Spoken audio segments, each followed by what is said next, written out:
নমস্কার। CAV citizens against violence এই platform থেকে আজকে আমরা করোনাকে ভয় করো না এই ক্যাম্পেইন নিয়ে উপস্থিত হয়েছি। আজকে পেয়েছি আমাদের সঙ্গে বিশিষ্ট কিছু মানুষজনকে, ব্যক্তিত্বকে।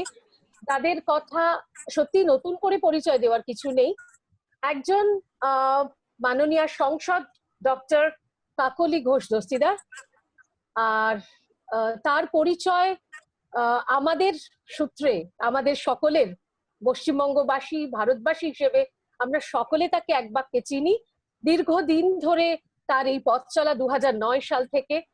তিনি একজন ডক্টর এবং তারপরে তিনি তার এমবিবিএস এর পরে তিনি বিদেশে তার পড়াশোনাও করেছেন এবং একই সঙ্গে তার ডাক্তারি একটা সময় পর্যন্ত সাংঘাতিকভাবে ছিল। এবং তারপরে তিনি রাজনীতির ক্ষেত্রে এসছেন, যেখানে তিনি দীর্ঘদিন ধরে পিছিয়ে পড়া একেবারে রুরাল ডেভেলপমেন্টের জায়গা, সেখানে কাজ করেছেন। 2009 সাল থেকে মানুষের সঙ্গে কাজ করেছেন, মানুষের জন্য কাজ করেছেন এবং বর্তমানে 2019-এ ডেপুটি স্পিকার পদে রয়েছেন তিনি। আজকে তাকে পেয়েছি, সিএভির পক্ষ থেকে তাকে স্বাগত জানাই। আজকে রয়েছেন আরেক বিশিষ্ট অতিথি, শ্রীমতী জয়াশীল ঘোষ। জয়াশীল ঘোষের পরিচয় নতুন করে বলবার কিছু নেই বন্ধুদের কাছে।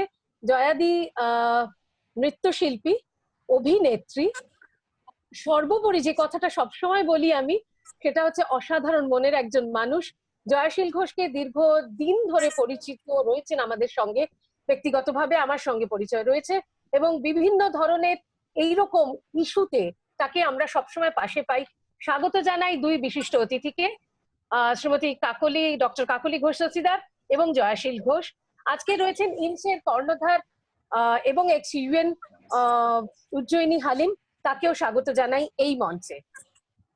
আমি অনুরোধ জানাবো শ্রীমতী জয়াশীল ঘোষ তাকে কাকলিদির কাছে প্রথম প্রশ্নগুলো নিয়ে যাওয়ার জন্য। কাকলিদি নমস্কার। আপনাকে টিভিতে দেখেছি, আজকে জুমে দেখছি। আপনাকে আমি খুব অ্যাপ্রিসিয়েট করি যেভাবে আপনি নিজেকে কমান্ড করেন, যেভাবে আপনি স্পিচ গুলো দেন, যেভাবে আপনার বক্তব্য রাখেন। অ্যাজ এ পলিটিশিয়ান এই আপনার অ্যাপ্রোচটা আমি খুব অ্যাপ্রিসিয়েট করি। মেঘনা অনেক পুরনো বান্ধবী, ওর সূত্রে আপনাদের সঙ্গে এই যোগাযোগটা হলো, যেটা নিয়ে আমরা আজকে সত্যি খুব চিন্তিত। আপনি তো মানে অ্যাক্টিভলি এখানে সবাইকে হেল্প করার চেষ্টা করছেন করোনা ভাইরাসের ইফেক্টে আমাদের যা অবস্থা। আমার প্রথম question actually, being an artist, একজন অ্যাক্ট্রেস হিসেবে, একজন ডান্সার হিসেবে, যারা ডে টু ডে লাইফে আর্ন করে, জীবিকা অর্জন করে, ওদের জন্য এই করোনা ভাইরাসের ইফেক্টের লকডাউনে যে একটা ক্রাইসিস হচ্ছে, সবাই আমরা জানি একটা ক্রাইসিস হচ্ছে। মানে আই নো মমতা দি খুবই মানে আই রিয়েলি মানে hats off to her, the way she is conducting meetings. আমি চ্যানেল ফলো করি, 24 ঘন্টা দেখি উনি কিভাবে সবার সঙ্গে কথা বলে সলিউশন বের করার চেষ্টা করছে। I really appreciate that lady, because উনি গ্রাউন্ড লেভেলে কাজ করে যাচ্ছেন এই যুদ্ধটা করার জন্য। কিন্তু তবু শুনতে পাচ্ছি অনেকে এরকম জায়গায় যাদের ক্রাইসিস হচ্ছে, ওরা সলিউশন গুলো ঠিকভাবে পাচ্ছেন না। মানিটারি সাপোর্ট বা রাশন ফ্রি দিচ্ছেন 6 মাসের, সবাই আমরা শুনছি, কিন্তু ঠিকভাবে সাহায্য পাচ্ছে না। ডে টু ডে লাইফের আর্নিং ব্যবস্থা যাদের আছে, ওদের জন্য সলিউশন গভর্নমেন্ট কি ভেবেছে? ওটা প্রথম কোয়েশ্চেন আমার মনে হচ্ছে আমি একটা কোয়েশ্চেন আনসার সেশনে পার্টিসিপেন্ট হিসেবে, স্কুল গার্ল হিসেবে বসে আছি কি না, এটা ইন্টারঅ্যাক্টিভ সেশন, আপনিও কিছু জিজ্ঞেস করতেই পারেন আমাদের। হ্যাঁ, I want to be corrected is একটা হচ্ছে যে আমি প্রথম ইলেকশন কন্টেস্ট করেছিলাম 1996 এ এবং রুরাল ডেভেলপমেন্টের কাজ কিন্তু আমি সেই সময় থেকেই করেছি, 2009 থেকে নয়। Like you just said in the introduction, thank you for having me here.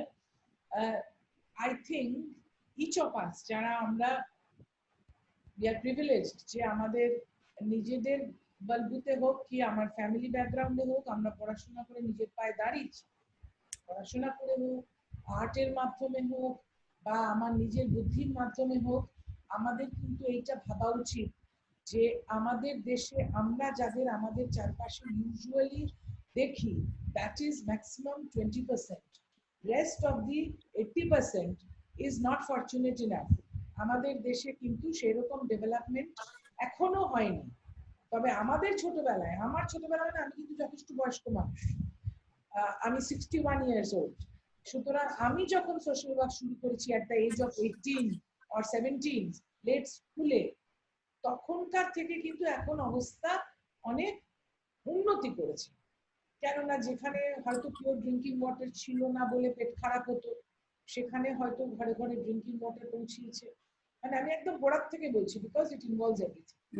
যেখানে হয়তো even about 7-8 years back only 37% of India was using toilets. Rest of it was open defecation. United Nations এর report ছিল।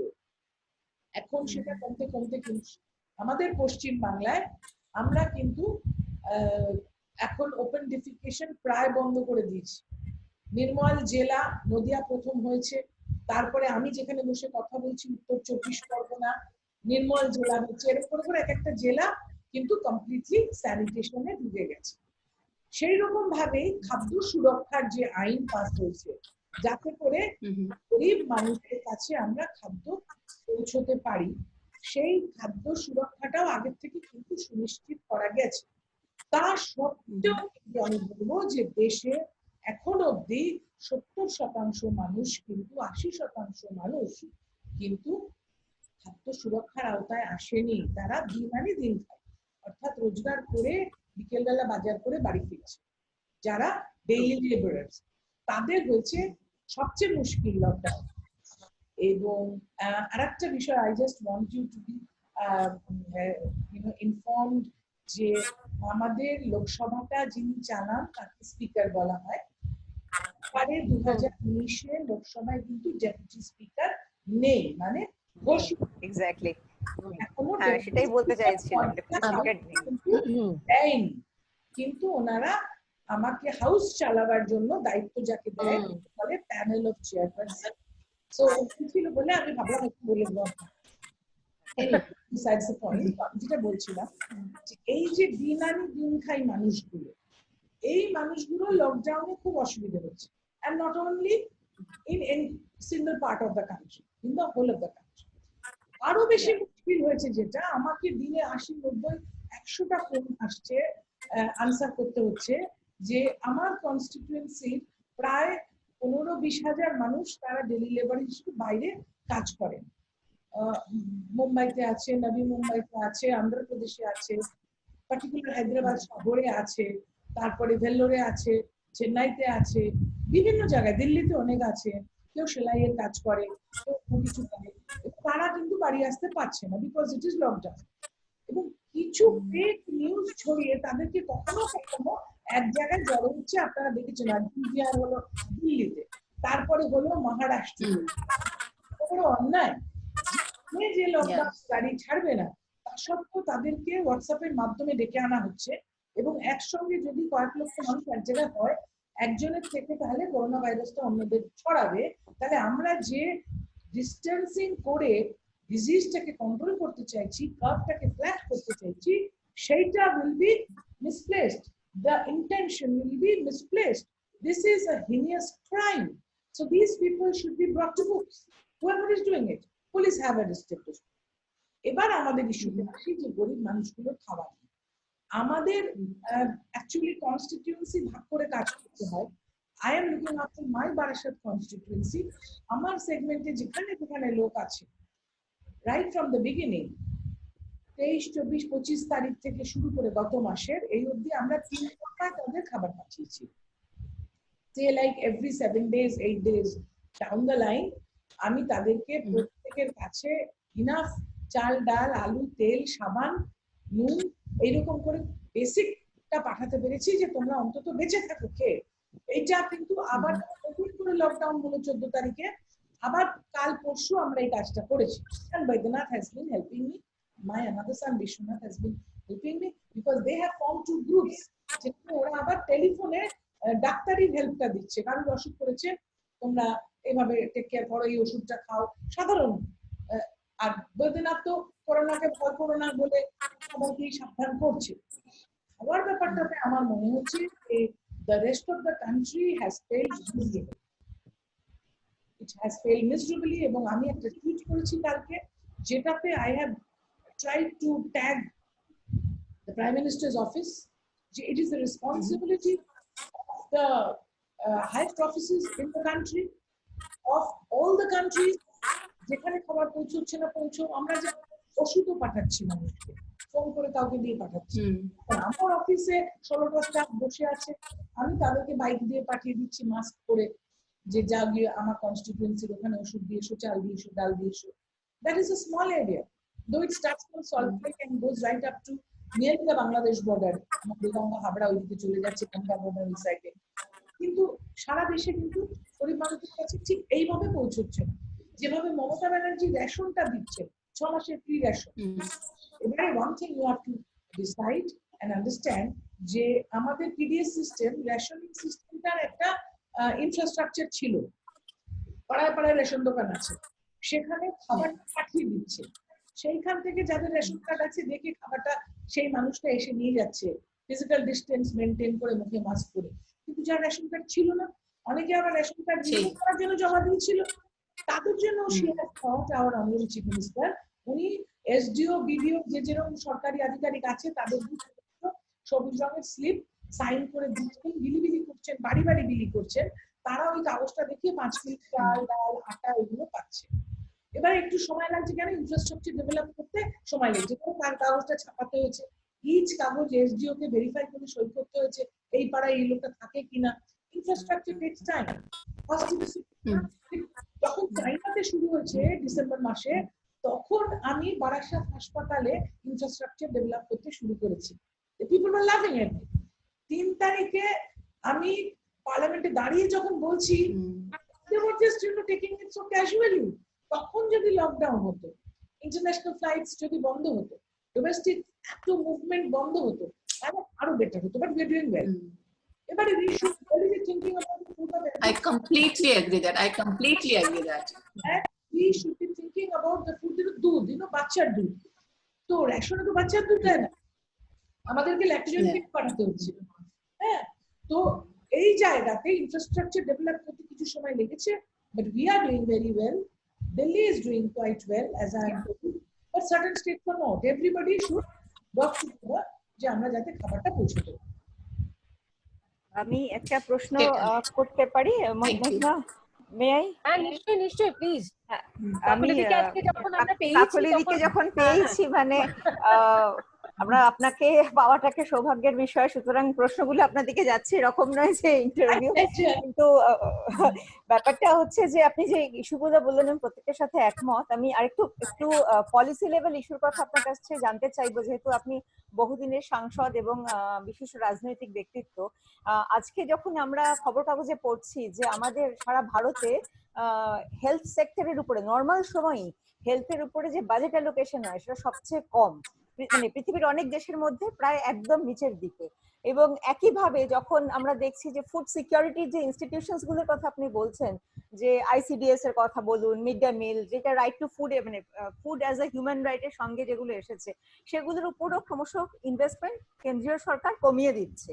তো এইভাবে যদি একটা সিস্টেমকে, যেটা একটা ভালো সিস্টেম ছিল, সেটাকে মানে না, তার মধ্যে টাকা পয়সা না ইনভেস্ট করে তাকে দুর্বল করা হয়, তাহলে লং টার্মে আজকে যেখানে কোভিড কে আমাদের মোকাবিলা করতে হচ্ছে, তো তার সাথে সেই দুর্বলতার তো একটা সম্পর্ক বোধহয় থেকেই যায়। যদি আমাদের প্রাইমারি হেলথ কেয়ার সিস্টেম অনেক ভালো হতো, সেখানে ইনভেস্টমেন্ট কেন্দ্রীয় সরকার আরো বেশি করতেন, সেইটা একটা। এবং তার পাশাপাশি এই তথ্যটা উঠে আসছে যে আজকের দিনে দাঁড়িয়েও কোভিড মোকাবিলাতে কেন্দ্রীয় সরকার less than 1% জিডিপি খরচ করছেন, যেটা অন্যান্য কোভিড আক্রান্ত বড় বড় দেশের তুলনায় অনেকটা কম। তো এই প্রসঙ্গ থেকে food security is a major concern, as Jayadi has also rightly mention. আমার আরেকটু লম্বা little in a long run আমার মনে হয় আজকের দিনে যেটা যত কনসার্ন, পোস্ট লকডাউনে এটা বোধহয় আরো বড় কনসার্ন হয়ে আমাদের বেশি সামনে দরকারি। আসবে, কারণ Yes. যে মানুষদের কথা আপনি বলছেন যে কনস্টিটিউয়েন্সির বাইরে রয়েছেন, মাইগ্রেন্ট ওয়ার্কার্স, ফ্লোটিং ওয়ার্কার্স, তারা ফিরে আসবেন, তাদের যে ইকোনমিক রিইন্টিগ্রেশন হবেই বা রিহ্যাবিলিটেশন হবেই তার তো গ্যারান্টি কিছু নেই। সুতরাং is there any kind of effort at the central level যেখানে সমস্ত স্টেটকে একসাথে নিয়ে কোনো মাস্টার প্ল্যান বানানোর একটা প্রক্রিয়া চালু হয়েছে বা চালু হবে বলে আপনার মনে হয়? বা যদি চালু এরকম কোনো প্রক্রিয়া না থাকে, what would be your critical suggestions যে এরকম কিরকম সিস্টেম থাকতে পারে যেখানে মাল্টি স্টেক হোল্ডার্সদের একটা কনসালটেশনের মধ্যে দিয়ে এরকম একটা মাস্টার প্ল্যান বানানো যায় যাতে ফুড সিকিউরিটিটা এনশিওরড হবে এবং মাইগ্রেন্ট ওয়ার্কার্সদেরও ইকোনমিক রিহ্যাবিলিটেশনটা এনশিওরড হবে? See, one is that I completely agree when you say that our budgetary allocation for a health sector is abysmal. এবং if you have heard me speak in the house, in the parliament, গত কবছর ধরে health বাজেটের উপর সবসময় বা health ইস্যুদের উপর অনেকবারই আমি বলেছি, have drawn the attention of the honorable prime minister, the health minister, যে budgetary allocation is less than 2% in the country. সেটা বাড়ানো ডেফিনেটলি উচিত, যেমন ইউনাইটেড কিংডমে ইট ইজ মোর দেন 6%, 6.2%. তো বাজেটারি অ্যালোকেশন ডেফিনেটলি বাড়ানো উচিত, কিন্তু nobody listens to us. Secondly, let me tell you, since you have put very relevant questions, যে আমার মনে হচ্ছে যে the central government has acted and started the lockdown quite early, তাতে করে আমাদের দেশে অত পিকটা তাড়াতাড়ি উঠলো না. Doubling was in 4-5 days, not like in United States where it is 2 days. True, but এই থালি বাজানো, লাইট জ্বালানো, এগুলো হচ্ছে বকওয়াস, এগুলো হচ্ছে টোটালি এরোনিয়াস প্ল্যান, যেখানে প্রথম দিন থালি বাজাতে গিয়ে আরো বেশি লোক রাস্তায় চলে আসলো, নিজে নিজে ক্লোজ কন্ট্যাক্টে চলে আসলো, এবং তাতে করে আরো বেশি ফ্যাসিলিটেটেড হলো। আর রাত্রির বেলা লাইট নিভিয়ে লাইট জ্বালালে, প্রদীপ জ্বালালে, it is kind of a religious ritual. Diwali is a religious ritual, কিন্তু হঠাৎ করে একটা দুঃখের সময় লোক মারা গেছে, ইনস্টেড অফ মোর্নিং, লোক খেতে পারছে না, ইনস্টেড অফ সিম্পাথাইজিং, আমি দিওয়ালি মানাচ্ছি, আমি লাইট জ্বালাচ্ছি। কলকাতা শহরে সেদিন 6 কোটি টাকার বাজি ছিল। ওই 6 কোটি টাকা যারা পুড়িয়েছে, ওরা কেন ডোনেট করলো না two chief ministers relief fund, or you don't like the chief minister, to the prime minister's relief fund, so that people get food?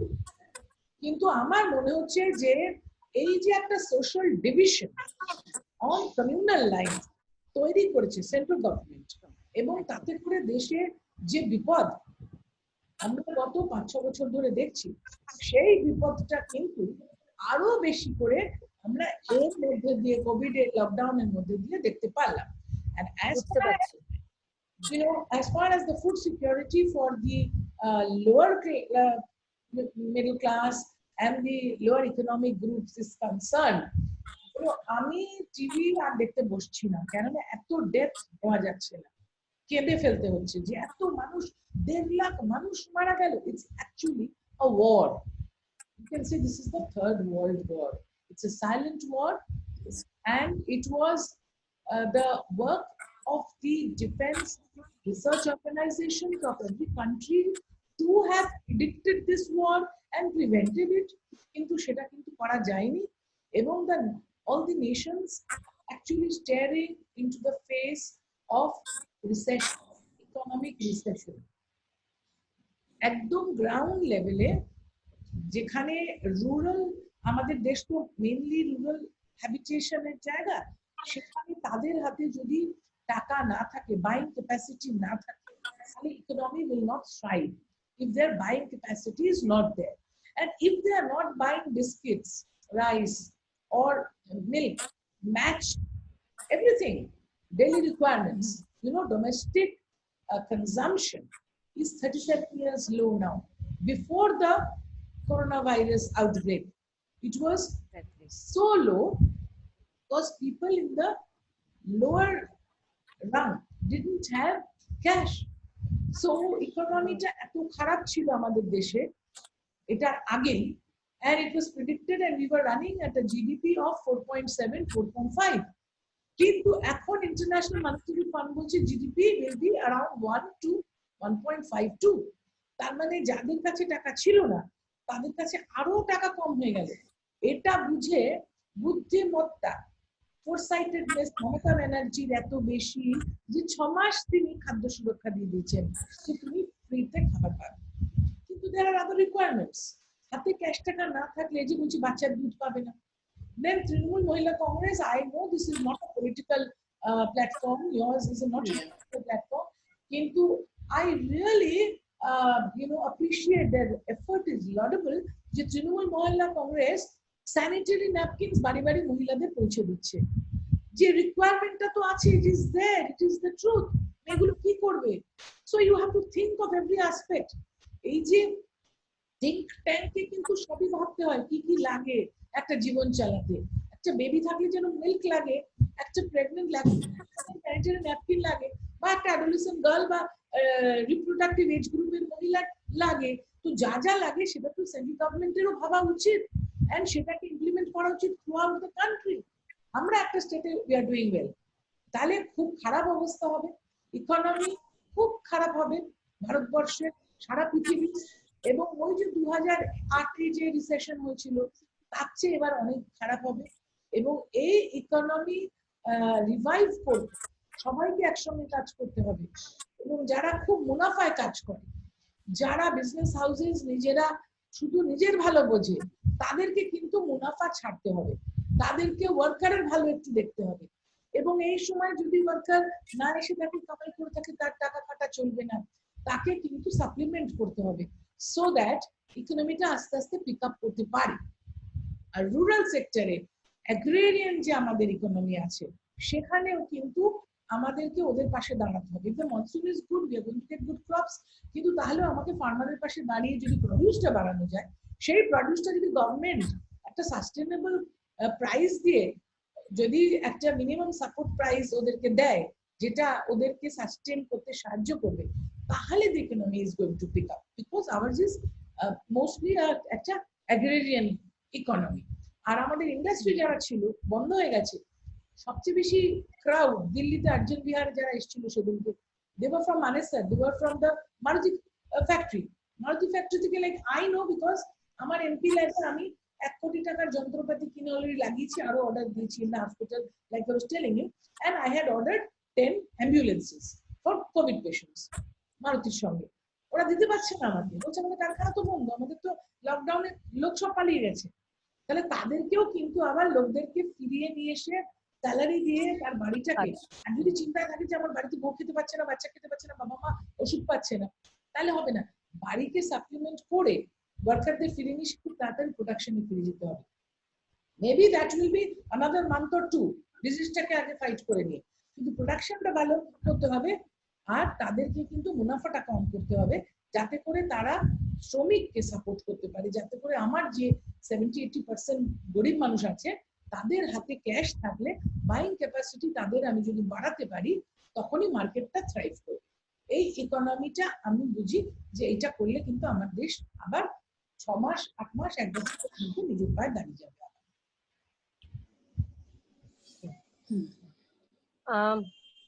পূজনী, তোমার প্রশ্ন আছে নিশ্চয়ই আরো, আমি জয়াদিকে জিজ্ঞাসা করবো, জয়াদি যদি আর কিছু জানার থাকে কাকলিদির কাছে।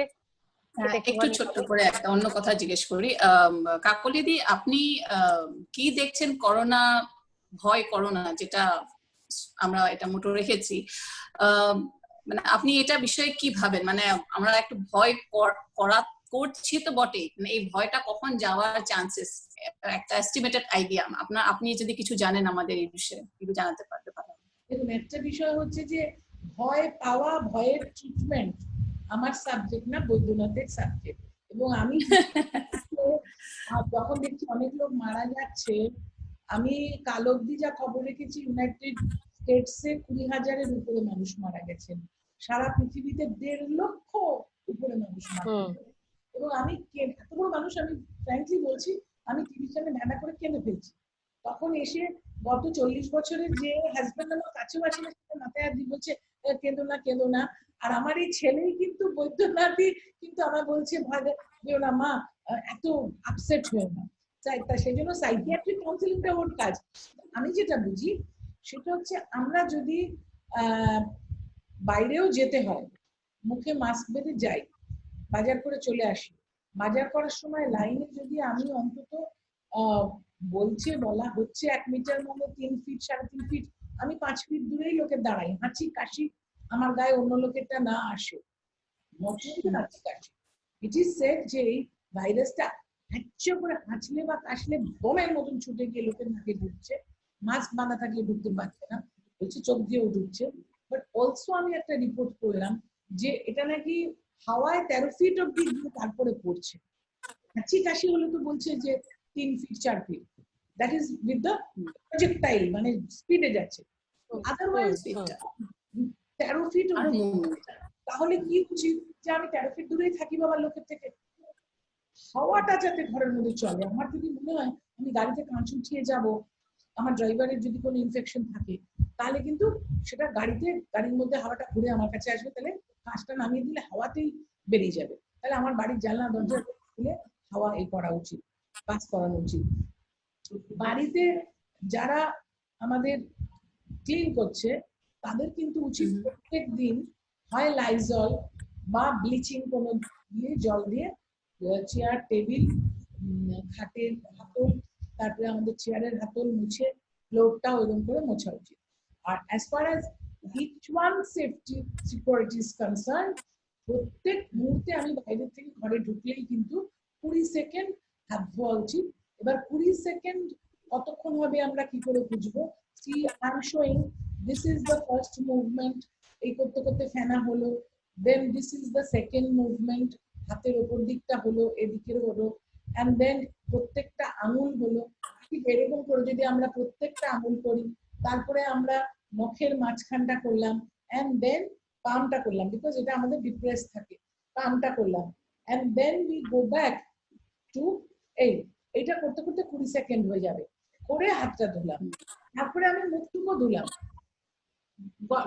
জল দিয়ে গলা গার্গি করলাম, গরম জল দিয়ে করলে ভালো হয়, গরম জল দিয়ে গার্গি করলে যদি যেটা ঠান্ডায় বেঁচে থাকছে, আমাদের মুখের ভেতরটা ঠান্ডা, নাকের ভিতরটা ঠান্ডা, আমি যদি গরম জল, হালকা গরম জল আমি দিয়ে করি, তাহলে ওটা যাচ্ছে। দ্বিতীয় কথা যেটা বলছে, আমি পড়ে শুনে বলছি যে স্মেলটা নাকি সবার আগে চলে যাচ্ছে, নাক দিয়ে ঢোকার পরে যাদের অসুখ করেছিল তারাই বলেছে যে আমি গন্ধ পাচ্ছিলাম না, আমি মুখে টেস্ট পাচ্ছিলাম না। তাহলে কেয়ারফুল এরকম যদি হয় সঙ্গে সঙ্গে ডাক্তারের কাছে যাও। হাত বারবার ধুতে হবে, কাউকে জড়াজড়ি করার দরকার নেই, দূরে দূরে থাকো, সবাইকে টেলিফোনে কথা বলো, খবর নাও, তাকে খাবার পাঠাও, ওষুধ পাঠাও, কিন্তু দূরে দূরে থাকো, জানো না কার কাছে ভাইরাসটা আছে। সুতরাং আমরা যদি এইভাবে চলি এবং ঘরে থাকি, তাহলে কি হচ্ছে, ভাইরাসের যে চেনটা, সেই চেনটা আমি ভেতরে ঘরে থাকলে আমার কাছে ব্রেকডাউন হয়ে যাচ্ছে। ব্রেকডাউন হলে যারা অলরেডি ইনফেক্টেড আছে তাদের ট্রিটমেন্ট হচ্ছে, হবে, তারা ভালো হয়ে যাবে, কিন্তু সে আর অন্য কাউকে ইনফেক্ট করতে পারবে না, তাহলে চেনটা ব্রেকডাউন হবে। এরকম করেই কিন্তু আমাদের আস্তে আস্তে রেট অফ ইনসিডেন্স কমে আসবে। আমাদের রেট কিন্তু ভালো, ইন্ডিয়ার রেট আমাদের থেকে বেটার আছে সিঙ্গাপুর এন্ড জাপান, কিন্তু তারপরেই আমরা, কিন্তু আমাদের থেকে আরো ফাস্ট যারা আছে তারা, আমেরিকাতে তো এভরি 2 days ডাবলিং এখনো হয়ে যাচ্ছে। সুতরাং আমরা যদি আরো বেশি লকডাউনটা মানতে পারি, হঠাৎ হঠাৎ বাজারে লোক চলে যাচ্ছে সব একসঙ্গে, আরে একটা দিন একটু কম খেলেও তো হয়, একটু ভ্যারাইটি হলো না, নেই, তা আমার যা আছে আমি সেটাই খেলাম। সুতরাং এগুলো যদি করা যায়, যে আমি বাজারে কম গেলাম, ভিড়ের মধ্যে কম গেলাম, দোকানে কম গেলাম, বোঝানো যাচ্ছে না, মানে পুলিশকে দিয়ে লোককে বোঝাতে হচ্ছে। Since I am an administrator, being a political person and a third term MP, I am also an administrator. আমাকে ফোনে ফোনে বলতে হচ্ছে ওইখানে ভীষণ ভিড় হচ্ছে, পুলিশ এবার যাচ্ছে, পুলিশের দোকানে ভিড় খালি করছে, রেশন দোকানে, গ্যাসের লাইনে, এইগুলো কিন্তু আমাদের কনস্ট্যান্টলি লোককে বলতে হবে যে ভিড়, যেখানে যার অসুখ আছে সে তো বেচারা হয়েই গেছে, তার গলা খুশখুশ হলো, নাকি গন্ধ পাচ্ছে না, জ্বর আসলো, হাসপাতালে চলে গিয়ে তার ট্রিটমেন্ট হয়ে গেল, ভালো হয়ে গেল, হোপফুলি অনেক ভালো হচ্ছে। কিন্তু বেঙ্গলে ভীষণ ভালো রেজাল্ট, আজকে আমি টুইট করেছি, আইডি হাসপাতালে আমাদের মধ্যমগ্রামে যেখানে আমি বসে আছি, আমার চেয়ারম্যান ইন কাউন্সিল অরবিন্দ মিত্রর হয়েছিল, আমরা ভয় পেয়ে গেছিলাম, it was like about 15-16 days ব্যাক, উনি কালকে বাড়ি চলে এসেছেন, he is more than 70 years old। সঙ্গে সঙ্গে ওই ওয়ার্ডটাকে সিল করা হয়েছে, লকডাউন হয়েছে, ওখান থেকে 34 জন কন্ট্যাক্ট ট্রেসিং করে তাদেরকে কোয়ারেন্টাইনে পাঠানো হয়েছিল, all of them were tested and enough tests are being done. The guideline to acha ICMR and World Health Organization Bengali enough tests are being done, isolation of patients being done, treatment is being done, and we are doing very well. So আমরা যদি বাড়িতে থাকি, আমরা যদি বাইরে না বেরোই, আমাদের যে রিকোয়ারমেন্টস, আমরা যদি টেলিফোনে সবচেয়ে যাদের কাছে ফোন আছে, যারা অনলাইন অর্ডার করতে পারে, আবার অনলাইনের লোক এসেও কিন্তু ইনফেকশন দিয়ে চলে যাচ্ছে। দিল্লিতে, সাউথ দিল্লিতে পিৎজা ডেলিভারি বয় 72 জনকে ইনফেক্ট করেছে। তাহলে বাইরের লোককেও কিন্তু বাড়িতে ওকে ঢুকতে দেওয়া যাবে না। আচ্ছা, বাইরে থেকে যে জিনিসগুলো কিনে নিয়ে আসছেন বা বাইরে আপনি টাকা দিলেন, আপনাকে খুচরো করে হাতে কিছু টাকা দিল, সেই টাকাটা কার কাছ থেকে এসছে ইউ ডোন্ট নো। আর note, money note is the worst form of fomite infected agent. সুতরাং ওটাকেও কিন্তু মোছা উচিত স্যানিটাইজার দিয়ে। আপনি যে খাবারটা কিনে নিয়ে আসছেন, প্যাকেটস গুলো কিন্তু সব সাবান দিয়ে জল দিয়ে ধোয়া উচিত, তারপর প্যাকেটটা ফেলে দেওয়া উচিত। ফেলে দিয়ে জিনিসগুলো, ধরুন আলু পটল জিনিস যা এনেছেন সব তারপর ঢেলে নিন নিজের বাসনে, ওই প্যাকেটগুলো পুরো ডিসপোজ করুন। মাস্ক ডিসপোজ করা উচিত, ডিসপোজেবল পেলে ভালো হয়, না পেলে ধুয়ে নাও। সব গরিব মানুষ তো রোজ মাস্ক চেঞ্জ করতে পারবে না, তাহলে সেটাকে সাবান দিয়ে ওই 20 সেকেন্ড ধুতে হবে। ওয়াই সাবান দিয়ে বলা হচ্ছে? Because this virus, this RNA particle, এর যে আউটসাইড কোটিংটা ইজ সোপ সলিউবল, এটা লিপিড দিয়ে ইটস সোপ সলিউবল। সুতরাং সাবান দিয়ে অনেকক্ষণ করলে ওটা ডিসইন্টিগ্রেট করে যাচ্ছে। I am killing the virus, otherwise we have no option. এইভাবে আমাদের চলতে হবে। যখন আমরা চেন ব্রেক করবো আর কিছু ইমিউনিটি ডেভেলপ করবে, আর উই আর হোপিং যে কেউ ভ্যাকসিন ডেভেলপ করবে, ওষুধ ডেভেলপ করবে, and we are all hoping যে we see a better tomorrow. দিদি একটা এই প্রসঙ্গেই প্রশ্ন, হেলথ প্রসঙ্গেই প্রশ্ন যে আচ্ছা উজ্জয়িনী, হ্যাঁ বেরোতে হবে আমাদের 6 মিনিটস, না 6 minutes remaining, so that I mean probably will take just 1 minute to make the question and maybe yes just linked with this. Okay. দিদি প্রথমত হচ্ছে যে এখনো আমাদের আশেপাশে অনেক বাড়িতে দেখছি ডোমেস্টিক ওয়ার্কার্স দিয়ে তারা কাজ করাচ্ছেন, তারা আসছেন কাজ করছে, তো এই রিস্কটা তো থেকেই যাচ্ছে যে তারা ইনফেকশন নিয়ে আসবেন। মানে তাদের, আমরা হয়তো হাত আমাদের বাড়িতে আসছে না কিন্তু আমার পাশের বাড়িতেই দেখছি আর কি, তো হাতটা সাবান দিয়ে ধুয়ে ঢুকলো কিন্তু আবার তো 5টা বাড়িতে যাচ্ছে। এইখানে একটা তো বোধহয় স্ট্রিক্ট পলিসি থাকাই উচিত যে তাদেরকে দিয়ে বাড়িতে এই মুহূর্তে কাজ না করানো। আমি জানি না কতটা একমত হবেন বা আমি ঠিক ভাবছি। সামান্য সর্দি কাশি জ্বর হলেই কি আমরা প্যানিক করে ডাক্তারের কাছে চলে যাব আমাদের কোভিড হয়েছে বলে, নাকি মানে কিছুটা দিন পর্যন্ত, কিছু সিমটম পর্যন্ত ওয়েট করে তারপর যাব, যে এই দিন পর্যন্ত ওয়েট করে যেতে পারবো যে এইবার যাওয়ার সময় হয়েছে, মানে প্রাথমিকভাবে একটু গলা খুশখুশ করলে চলে গেলাম? না, the first symptom যে আমি নাকে শুনতে পাচ্ছি না, গন্ধ জিভে টেস্ট পাচ্ছি না, গলা খসখস করছে, একটু কাশি হয়েছে, মনে হচ্ছে শরীর খারাপ লাগছে, একটু টায়ার্ড লাগছে, জ্বর আসেনি, তখনই ডাক্তারের কাছে যাওয়া উচিত। কেননা the doctor is the best person to take a swab and isolate and find out whether you are sick or not. সুতরাং নিজের উপরে কিচ্ছু রাখা উচিত না। This is a dangerous disease, এখনো কোনো ওষুধ নেই, এবং ক্যারিয়ার যারা, তাদের তো 80% লোকের তো কোনো সিমটমই হবে না, তারা কিন্তু ক্যারিয়ার ফেজে এসে ইনফেক্ট করে দিয়ে চলে যাবে। It's a good idea to have a working person যে বাইরে থেকে আসছে, গুড আইডিয়া, ডেফিনেটলি বাইরের লোক আসা উচিত না। I agree with you completely. এখন সবাই তো কাজ করতে পারে না, হয়তো তাদের কম্পালশন আছে, শরীর খারাপ কি বয়স বেশি। আমি বলবো যদি বাইরে থেকে কেউ কাজ করতে আসেন, তাহলে তাকে বাড়ির বাইরে যখন তিনি আসলেন ফ্ল্যাটে, সেইখানেই একটা সেট অফ এই বাড়ির জামা কাপড় তার প্লাস্টিক ব্যাগে ওইখানে দৌড়ে রেখে দেওয়া উচিত। সেইখানে দরজায় তিনি ড্রেসটা চেঞ্জ করবেন, মাস্কটা, রাস্তার মাস্কটাও খুলে ওই ব্যাগে রেখে একটা ঘরের মাস্ক পরে নেবেন, কিন্তু ঘরে কাজ করবেন মাস্ক পরে। তারপরে ওইখানেই অ্যাট দ্য ডোর স্টেপ হাতে স্যানিটাইজার লাগাবেন। তারপরে ওই ঘরের কাপড়, ঘরের মাস্ক পরে আসলেন ঘরে, সেখানে এসে কিন্তু আবার হাত পা ধুতে হবে সবার, ধুয়ে কাজ করলেন। যাওয়ার সময় রাস্তার কাপড় পরে গেলেন, বাড়ির সেটটা আবার খুলে রেখে গেলেন for the next day. A precaution can be taken if somebody is actually hell-bent on having somebody to come inside and do the work. Otherwise এর চেয়ে বেশি প্রিকশন নেওয়া যাবে। কিন্তু নিজেরা নিজেদের হাইজিনটা, যে বারে বারে আমি খবরের কাগজ পড়লেও কিন্তু হাত ধুতে হবে, বাজার করে আসলেও হাত ধুতে হবে। টেলিফোনটা কিন্তু কোথায় রাখছি তার ঠিক নেই, সুতরাং টেলিফোনটাও কিন্তু স্যানিটাইজার দিয়ে একবার করে দিনে মুছে নিতে হবে। চশমাটাও বাইরে থেকে আসলে কিন্তু স্যানিটাইজার দিয়ে মুছতে হবে। This are little things. আমার মনে হয় এগুলো করলে পরে আমরা সবাই সুস্থ হব। আগে আপনাকে আগে thankful and grateful to you that একটা প্রবলেম হয়েছিল 30 ড্রাইভার্স এন্ড হেল্পার্স ওরা স্যালারি পায়নি, তখন আমি মেঘনা এন্ড ডক্টর বৈদ্যনাথের থ্রুরে কথা হবে সিএবি কথার সঙ্গে জড়িত হয়ে এটা আপনি একটু রাস্তা দেখালেন, আপনার একটা ফোন করলে ওরা সবাই স্যালারিটা পেয়ে গেল। আমার কোয়েশ্চেন হলো দিস ড্রাইভার সোর্সে পেয়ে গেল, কিন্তু এরকম কি জানি অনেক স্টাফ আছে ওয়ার্কার্স যারা স্যালারি গুলো ঠিক টাইমে পাচ্ছে না, মালিক বলছে আমরা টাকা পাইনি আপনাকে কিরকম করে দেবো, আমরা অবস্থা খারাপ।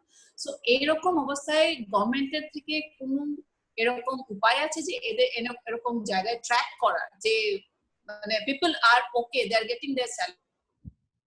See, it's a small matter. আবার আমাকে যখন সিএবি থেকে বলা হলো বা বৈদ্যনাথ আমায় বললো যে মা এই ড্রাইভাররা টাকা পায়নি, I just called up ওর মালিককে ফোন করাতে there was a misunderstanding.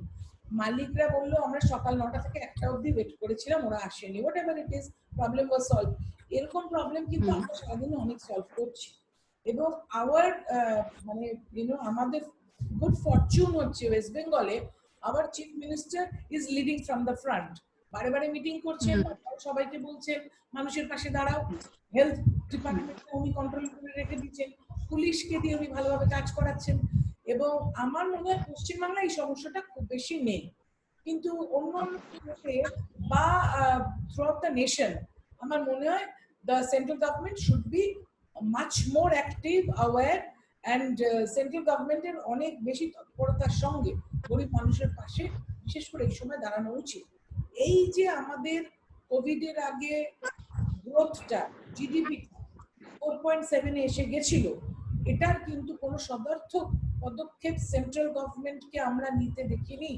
বারে বারে সাবধান করা সত্ত্বেও এমন এমন পদক্ষেপ নেওয়া হচ্ছে যেগুলো ভারতবর্ষের ইকোনমিকে জিওপোর্ডাইজ করে দিয়েছে।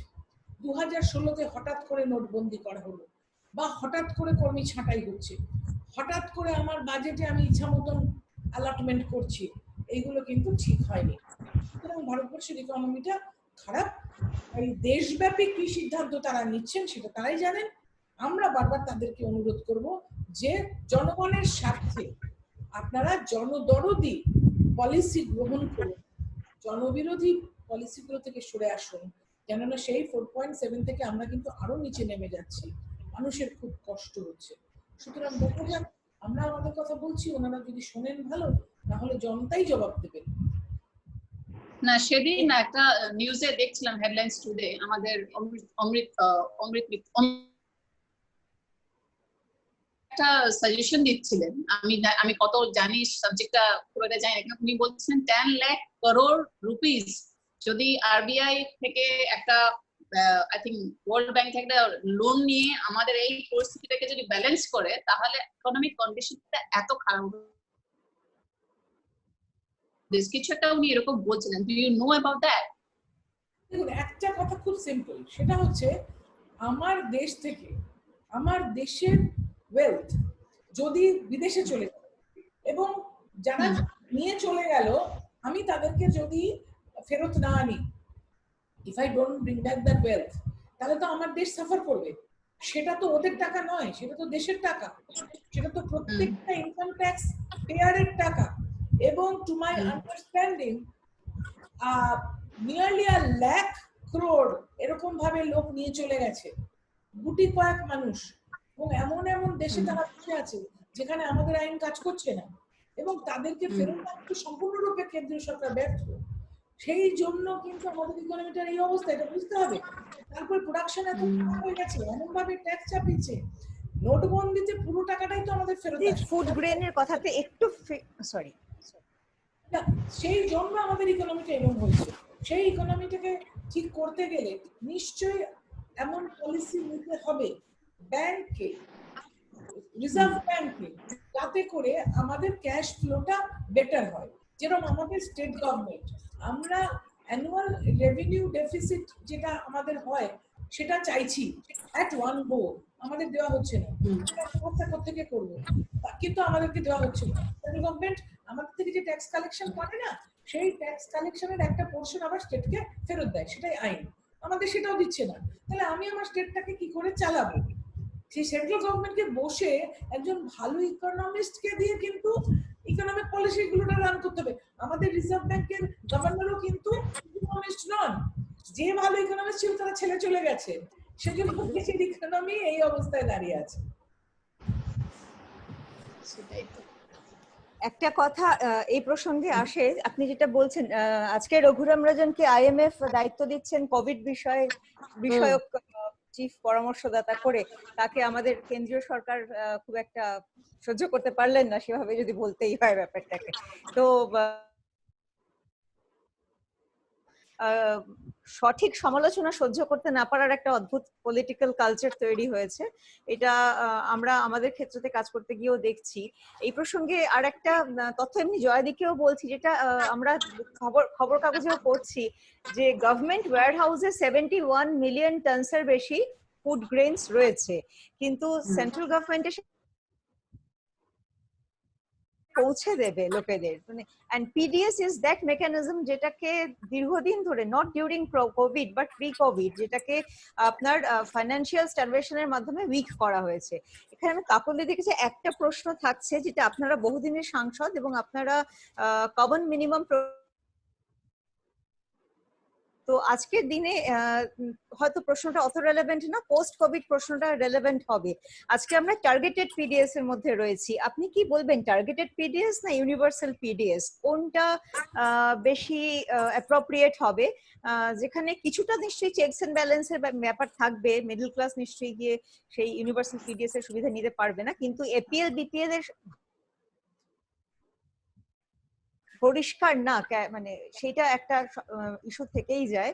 Are the other issue is at this point of time, সেটা আমি অন্য আমাদের যে সংগঠন ইমসে, আমরা উড়িষ্যা, ঝাড়খণ্ড এবং পশ্চিমবঙ্গে কাজ করি, তো কয়েকটা রাজ্যতে আমি দেখছি যে NGOs have come together and like CAV is it's not a NGO, it's a civil society কাজ করছেন।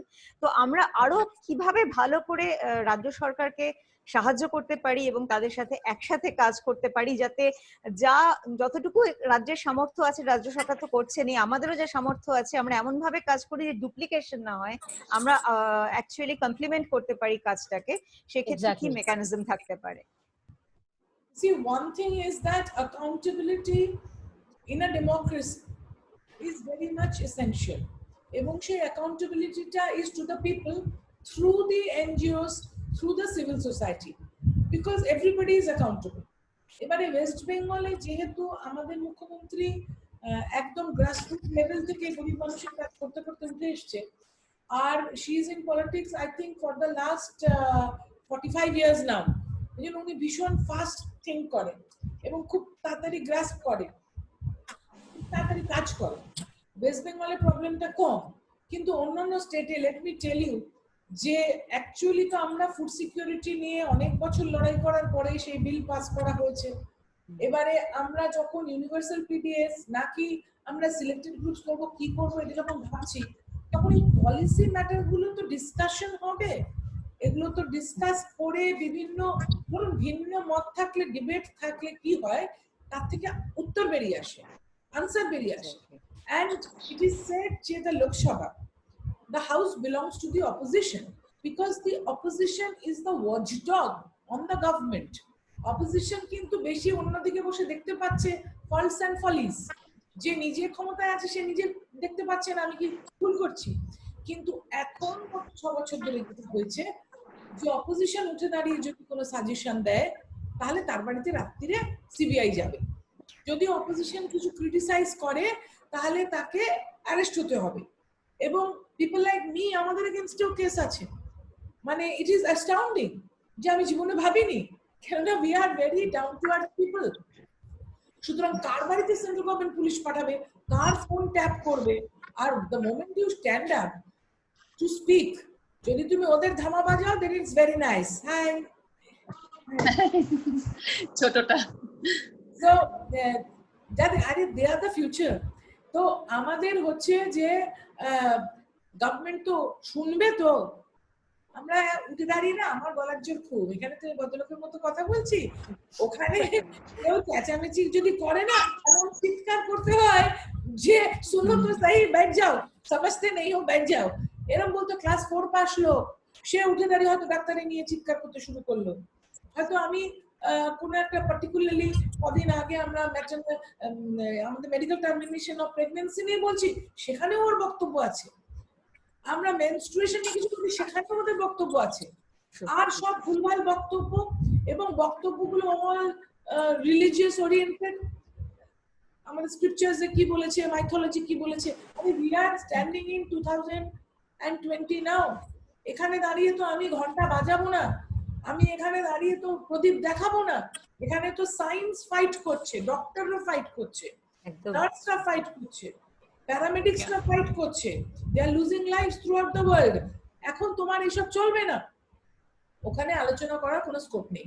So civil society can force them to listen to opposition, civil society can write to them, and civil society should come forward to write to the central government to listen to us and draw policies which is pro people. আমাদেরকে মমতা ব্যানার্জি আজ থেকে প্রায় 15 বছর আগে শেখাতেন, যখন নতুন এই পার্টিটা আমাদের তৈরি হতে 25-26 বছর হয়ে গেছে, কিন্তু উনি বলতেন যে what is our agenda, what ever is pro people is my agenda, what ever is pro poor is my agenda. তো তোমাকে যদি 80% লোককে, গ্রামের মানে নিরন্ন মানুষকে টেনে তুলতে হয়, তাহলে তোমাকে প্রো পিপল ডিসিশনস নিতে হবে। বেঙ্গলে সেই জন্য এত প্রবলেম নেই, বেঙ্গলে আমরা অনেক বেটার আছি, কিন্তু সারা দেশে প্রবলেম আছে, অনেক অনেক স্টেটে আছে। ঝাড়খণ্ডে অনেক প্রবলেম আছে, ছত্তিশগড়ে অনেক প্রবলেম আছে, উত্তরপ্রদেশে অনেক প্রবলেম আছে, বিহারে অনেক প্রবলেম আছে, এরকম ভাবে বিভিন্ন বিভিন্ন স্টেটে অনেক প্রবলেম আছে। আমি তো কাশ্মীরের প্রবলেম বললামই না, সেখানে তো এতদিন এত লকডাউন ছিল। ওখানকার একটা মেন অফিসার বলে একটা কবিতা আমার কাছে এসছে, বলছে 7 মাস ধরে আমাদের নেট বন্ধ, আমরা ঘরের বাইরে যেতে পারি না, আমাদের কথা কেউ শোনে না। আমি প্রার্থনা করছি যে সারা পৃথিবীর লোক একবার কোনো একটা কারণে এইরকম ভাবে ঘরবন্দি হয়ে থেকে বুঝুক আমাদের কত কষ্ট। তাই জিজ্ঞেস করছে যে ওর প্রেয়ার্স আনসার করতে কি আজকে the whole world is lockdown? Because ঘর বন্ধ করে মানুষকে রেখে কিন্তু প্রবলেম সলভ করা যায় না। আই বিলিভ প্রবলেম সলভ করা যায় discussion, debate and also dissent. আমি সবসময় তোমার কথা হাতটা মেলাবো না, কিন্তু আমি যে ডিসেন্ট করলাম, তোমার মতের অন্য মত প্রকাশ করলাম, you being in power, you listen to me, এবং আমার থেকে 5টার মধ্যে একটা পয়েন্ট নাও। আমার 5টার একটা পয়েন্ট কিন্তু তোমার ভালোর জন্য বলা হচ্ছে। এরকম ডিসকাশন, কিন্তু কোনো ফ্রুটফুল ডিসকাশন কিন্তু হতে দেওয়া হয় না। That is the truth. এবং যে কোনো ক্রিটিসাইজ করে তাকে অনেকভাবে আক্রমণ করা হয়। আমাদের দেশ এই জায়গার মধ্যে দিয়ে যাচ্ছে। সুতরাং আমি ঠিক জানি না, এটা তো মানুষের হাতে সরকার নির্বাচন করাটা।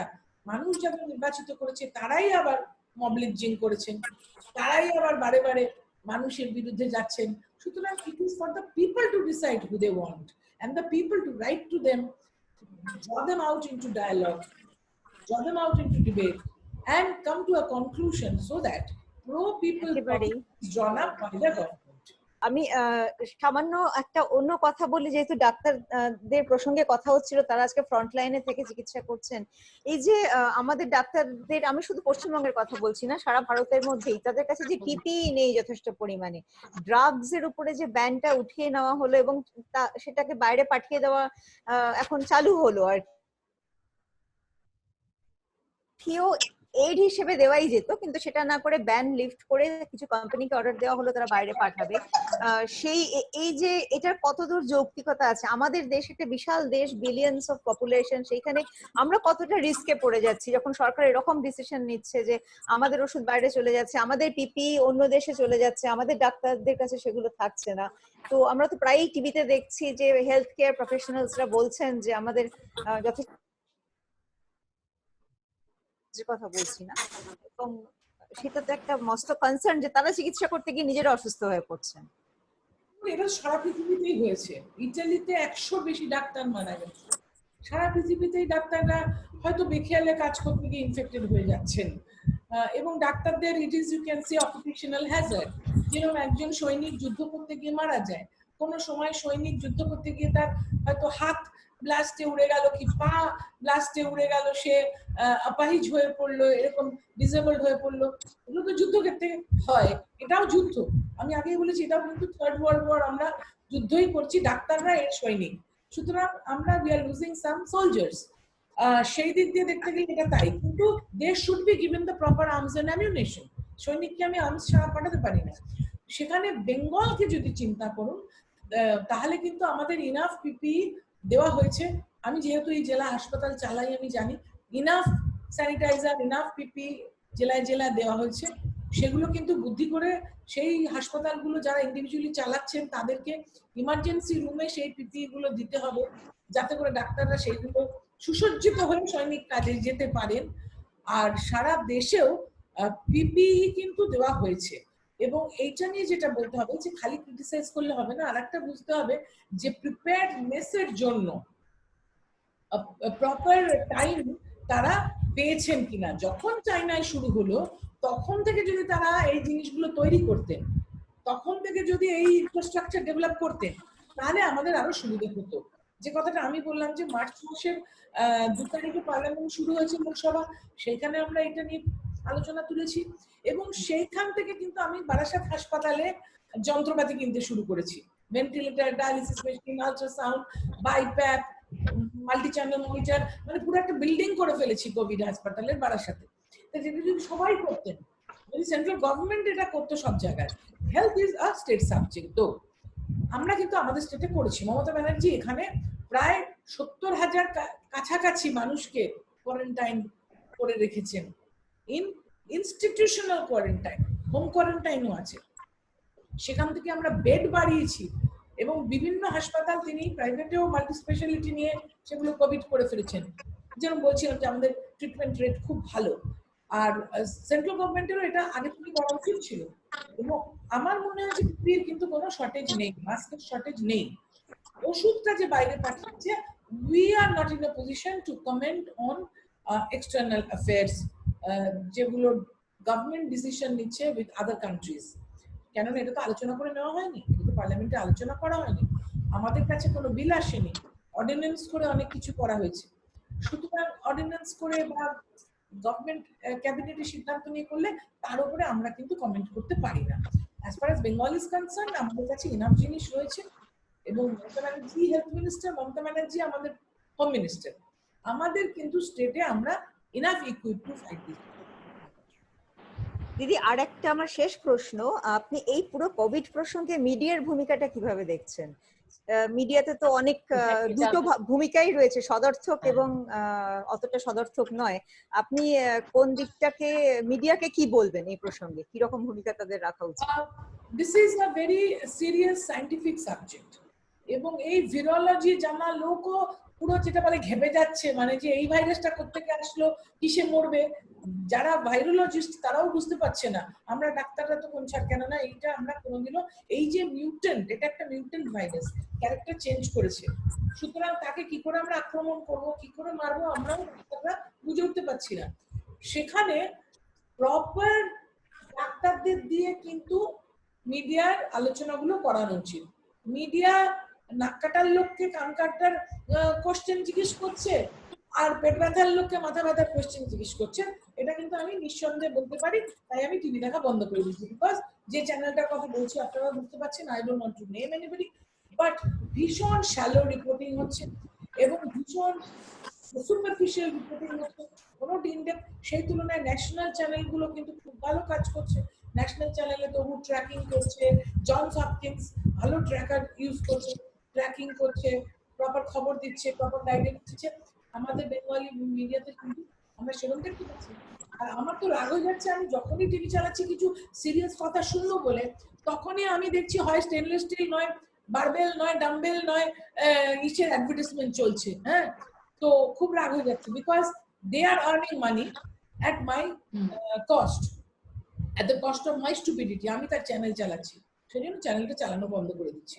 এবং আমি মনে করি না, this is besides the point, but যার বোঝা সে বুঝবে যে পরীক্ষায় পড়াশোনা করে জ্ঞান অর্জনটা করতে হবে, কিন্তু পরীক্ষায় ওর থেকে আমি হাফ নম্বর বেশি পেয়ে ফার্স্ট হলাম, এটা কিন্তু জীবনে কোনো ভ্যালু নেই।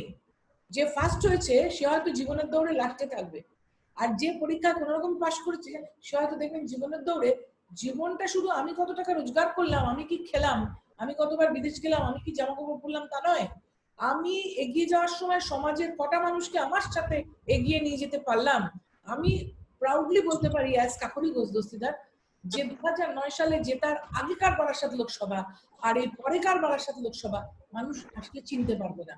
রাস্তাঘাট, পানীয় জল, ড্রেন, হাসপাতাল, স্কুল, মানুষের যে আশেপাশের যে লাইটিং সেইগুলো। সুতরাং আমি যে এখানকার 20 লক্ষ মানুষকে নিয়ে এগিয়ে যাচ্ছি, that should be the target. সুতরাং এই যে খালি সারাক্ষণ টিভি খুললেই দেখা যাচ্ছে যে কে হাফ নম্বর পেয়ে ফার্স্ট হয়েছে আর কেন ফার্স্ট হয়েছে, করে করে চ্যানেলগুলো নিজেদের সম্মানটাকে নামিয়ে আনছে। That is my take on the media here.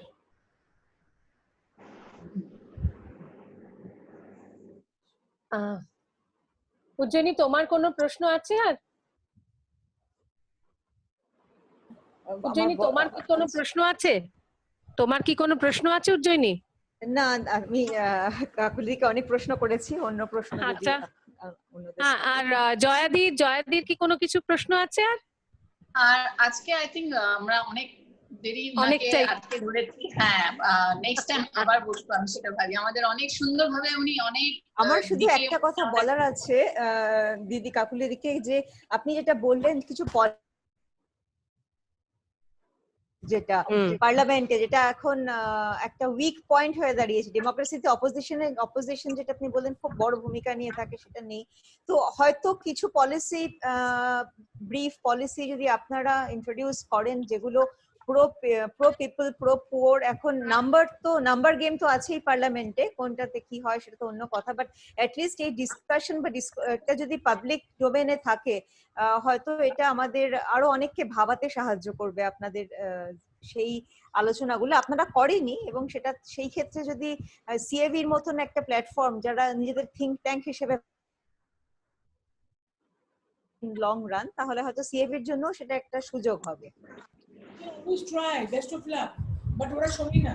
I'll tell you for myself, আমার 3টে প্রাইভেট মেম্বার্স বিল আছে। হ্যাঁ, আমি একটা প্রাইভেট মেম্বার বিল জমা দিয়েছিলাম, the welfare of jute workers, introduce হয়ে পড়ে আছে, বিলটা ডিসকাশনে আনেনি।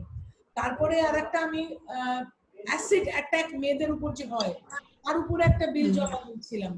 হ্যাঁ, এরকম ভাবে আমার 3খানা বিল ওখানে জমা দেওয়া আছে, ডিসকাশনই আনে না এবং বলতেও দেবে না।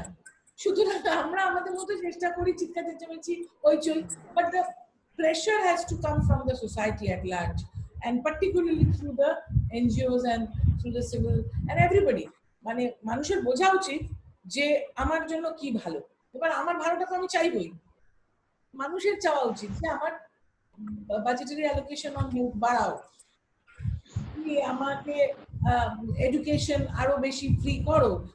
বেঙ্গলে সেগুলো মমতা ব্যানার্জি সব করছে। এটা আমি কাকলি দিয়ে একটু ছোট্ট করে বলি, মানে আমি সাবজেক্ট থেকে আলাদা হয়ে যাবে বলে আমি বলছিলাম না। মানে এডুকেশন ফ্রিটা আই থিঙ্ক আমাদের দেশের জন্য খুব দরকার। আজকে যে থালা বাজিয়ে বাজিয়ে গেল, because they are not literate, ওদের ওই বুদ্ধিটাই হয়নি যে এইটা আমরা ভুল কাজ করছি। হ্যাঁ, ইয়ে তো মজা আ রহা, চলো চলো, নেচে নেচেও দেখাচ্ছে। So education is really important, first thing যেটা ফ্রি হওয়া উচিত। Then I will say health service should be free. এই দুটো জিনিস যদি আমাদের, অনেক কারাপশন, অনেক ফ্রাস্ট্রেশন, অনেক ডিপ্রেশন থেকে মানুষ বেরিয়ে এসে ভালো মানুষ হিসেবে ভালো কাজ করতে পারবে। And I will tell one more point, যেটা আমার খুব লাগে, যারা বড় লোক, যাদের কাছে অনেক টাকা আছে, ওদের থেকে গভর্নমেন্ট কেন একটা সাম ফর দিস ওয়ার্কস, মানে লোকে তো পিএম ফান্ডে দিচ্ছে, করছে, শুনছি এখন, গুড থিং, আমাদের সিএম ফান্ডে আমরা করছি, they are working, but throughout the year কেন ওনারা লাইক মানি অ্যাক্টিভলি এই একটা যদি অ্যাকশন নেওয়া যায় যে free education and free health service, এই দুটো যদি আমরা করতে পারি, and for the poors, like 80% poor people you said in India, ওদের জন্য একটু রাস্তা। এই 3টে সাবজেক্ট আমি একটু কনসার্ন ফিল করি, because as a Indian I want to see India in a brighter space. So these three aspects are very important. So I can just say that, which I feel one should work on that. But আপনাদের কাছে এটা request করতে পারি। আপনি as you said, আমরা এগুলো বলি, হ্যাঁ হ্যাঁ হ্যাঁ ঠিক আছে, বলো বলো। এবং বেঙ্গলে কিন্তু আমাদের এখানে ফ্রি এডুকেশন হচ্ছে, you understand, mid day meal free দেওয়া হচ্ছে, মিড ডে মিলের চালটাও বাড়িতে পৌঁছে দেওয়া হচ্ছে, কিন্তু সেগুলো আমরা যদি না শোনে তাহলে আমরা কি করব? এবং আমাদের বলছে আয়ুষ্মান ভারতে জয়েন করো। আমরা বলছি যে আমাদের যে স্কিমটা স্বাস্থ্য সাথী মমতা ব্যানার্জি, গরিব বছরে 5 লাখ টাকা অবধি ফ্রি ট্রিটমেন্ট পাবে, এবং সেই কার্ডটা, স্মার্ট কার্ডটা তৈরি হবে বাড়ির যে মহিলা তার নামে, গিভিং হার দ্যাট এম্পাওয়ারমেন্ট। মহিলা এম্পাওয়ারমেন্টে আমার মনে হয় ইন্ডিয়ার মধ্যে কেন, ভারতবর্ষ শুধু নয়, সারা পৃথিবীর মধ্যে বেঙ্গল যে পথ দেখিয়েছে ফর উইমেন এম্পাওয়ারমেন্ট। স্বাস্থ্য সাথীর 5 লাখ টাকার ফ্রি ট্রিটমেন্টের কার্ডটা মহিলার নামে, আবার তার বাবা মাকেও করাতে পারবে, শ্বশুর শাশুড়িকেও করাতে পারবে। কিন্তু আয়ুষ্মান ভারতে কিন্তু এর ফিটেন্সও দিচ্ছে না, তবু বলছে তুমি আয়ুষ্মান ভারত জয়েন করছো না কেন? সারাক্ষণ বলে যাচ্ছে আমাদের এই আয়ুর্বেদিক ওষুধ খাচ্ছ না কেন? মানে অ্যাকচুয়ালি পলিসি নিয়ে চিন্তা করতে গেলে যে মডার্ন এডুকেশন, সেই রকম মানুষের কথা সেন্ট্রাল গভর্নমেন্টকে শুনতে হবে, যে মডার্ন এডুকেশনে শিক্ষিত মানুষ, not those hackneyed and প্রিহিস্টোরিক ideas. এখন এরা যদি না করে, আমাদের করা কিছু নেই, but if you all can all write to us, we can put it up in the parliament. Thank you. Thank you. আমার মনে হয় আমরা আজকে অনেক কিছু জানতে পারলাম মাননীয় সংসদ এবং কাকলি ঘোষ দস্তিদারের কাছ থেকে, অ্যান্ড তিনি নিজে একজন ডাক্তার, সুতরাং অনেক কিছু সাইন, এবং আমরা যে পরিস্থিতির মধ্যে আছি সেই জায়গাটাকেও তিনি খুব সুন্দরভাবে অ্যাড্রেস করলেন। আমার একটাই কথা বলার, বাঁচবো বলেই আজও সবাই শপথ করি, করোনাহীন সুস্থ স্বাধীন বিশ্ব গড়ি, জীবন তুমি এগিয়ে চলো তোমার জয়, যুদ্ধে এবার জীবাণুদের হবেই লয়। এই আশাটা থাকুক আমাদের সকলের। সিএভির এই প্ল্যাটফর্মে আজকে দুই বিশিষ্ট মানুষকে আমরা পেয়েছি, একজন আমাদের অত্যন্ত পরিচিত কাছের মানুষ, মাননীয় সাংসদ জয়াশীল ঘোষ, তাদের সকলকে আমরা আন্তরিক কৃতজ্ঞতা জানাই সিএভির পক্ষ থেকে। আমরা আগামী দিনে আবারও বিশিষ্ট ব্যক্তিত্বকে নিয়ে আসবো। ধন্যবাদ শ্রীমতী উজ্জয়িনী হালিমকেও আমাদের সঙ্গে থাকার জন্য। সবাইকে শুভেচ্ছা জানিয়ে আজকে আমরা বিদায় নিচ্ছি সিএভি থেকে।